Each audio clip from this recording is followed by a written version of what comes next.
Assalamualaikum warahmatullahi wabarakatuh. Apa kabar teman-teman semuanya?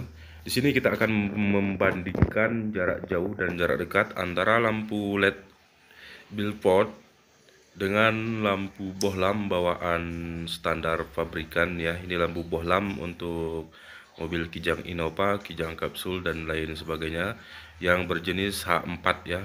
Itu soketnya berbeda dia. Ini untuk lampu LED billboard ini tampilannya seperti ini dia. Terus ada kipasnya dan lain sebagainya ya. Coba kita tes jarak jauh dan jarak dekat dan keterangan cahayaan di antara kedua lampu ini. Ya, di sini kita hidupkan lampu senja dulu. Ini dia teman-teman tampilan cahaya untuk lampu bohlam yang kanan ini, yang kuning ini. Sedangkan lampu LED billboard itu di bagian kiri sana itu. Ini kita coba di papan tulis Mika. Jadi kalau jarak dekatnya itu lebih bagus sebenarnya itu lampu bohlam bawaannya. Ya fokusnya begitu ya. Fokus dan merata. Tapi jarak jauhnya ini eh, kalau jauhnya jauhan lampu bohlam yang kuning.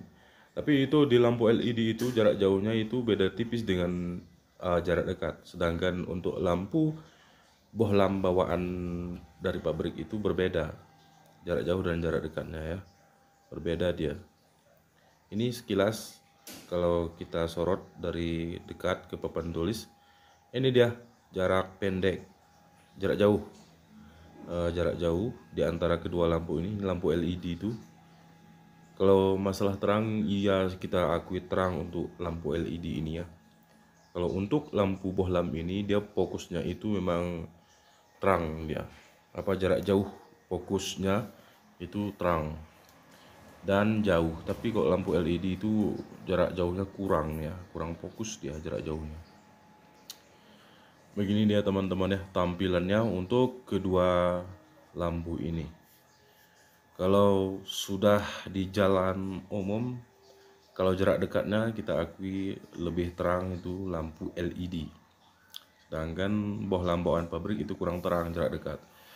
Tapi jarak jauh itu seperti yang kita katakan tadi ya teman-teman. Ini jarak dekatnya. Oke lah teman-teman, cukup sekian saja penjelasan dari kita. Semoga teman-teman memahami dan mengerti tentang perbandingan bohlam bawaan dari pabrik untuk mobil dengan lampu LED. Dan kami akhiri, assalamualaikum warahmatullahi wabarakatuh.